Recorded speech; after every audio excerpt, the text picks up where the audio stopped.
Pittsburgh mobster Nick the Blade dies in Florida.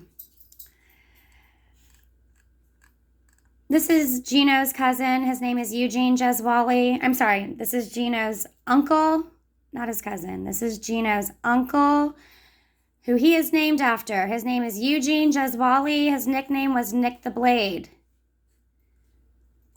Gino's real name is Eugene.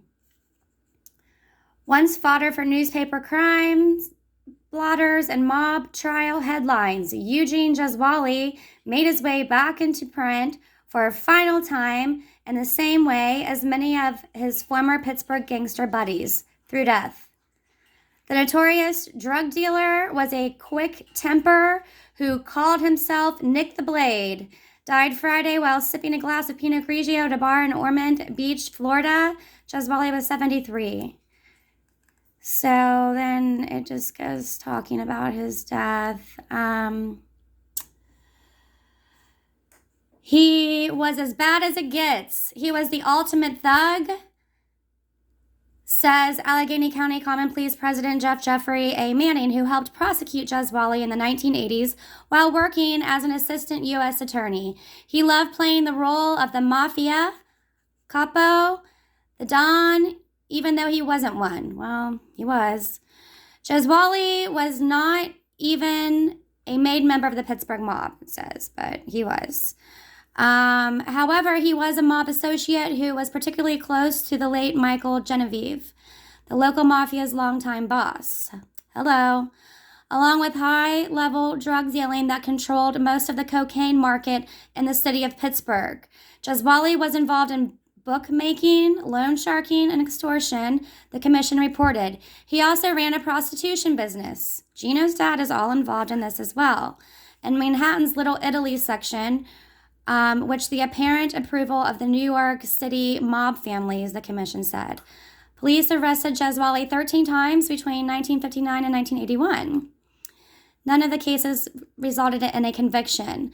That's because the witnesses would never testify. None of Gesuale's relatives could be located.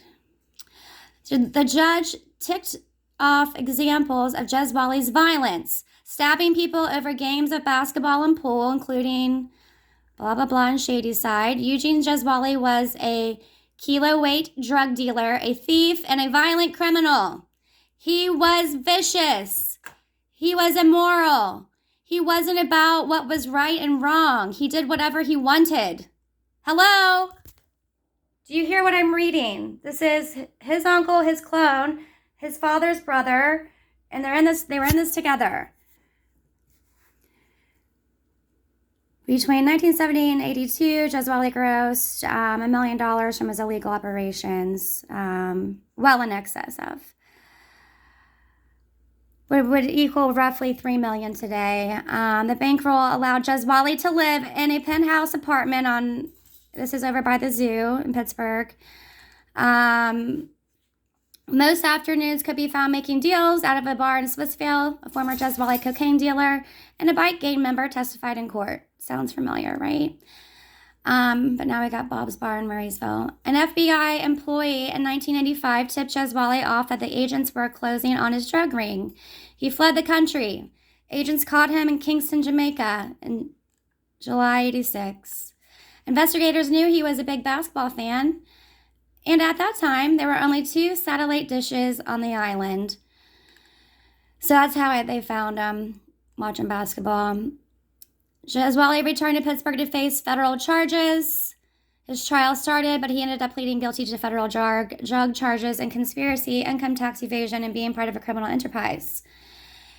He was sentenced to 45 years in prison, and he did do that, and he got out of jail several years ago, and he died in a bar drinking Pinot Grigio, and there is a story on that as well.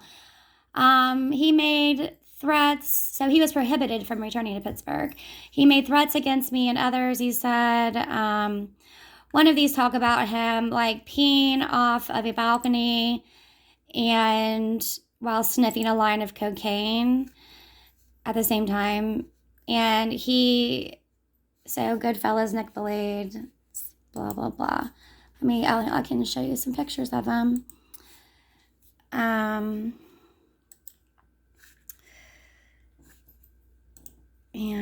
He looks a lot like Eugene. Here he is. This is when he was living in Florida after he got out of prison. He was living with his sister.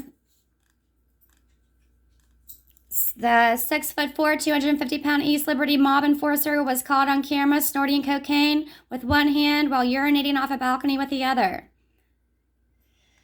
The FBI caught that footage. They made a fucking movie about that rat. They need to make one about a real gangster like me. Well, maybe we'll get there. Nick the Blade. He calls himself Nick the Blade because he used to stab all kinds of people. Here he is. Looks like Gino's dad. Looks like Gino. Looks like his brother Anthony. So there you have it, folks. The legend of Pittsburgh's sharpest wise guy. Now I'm married to his nephew.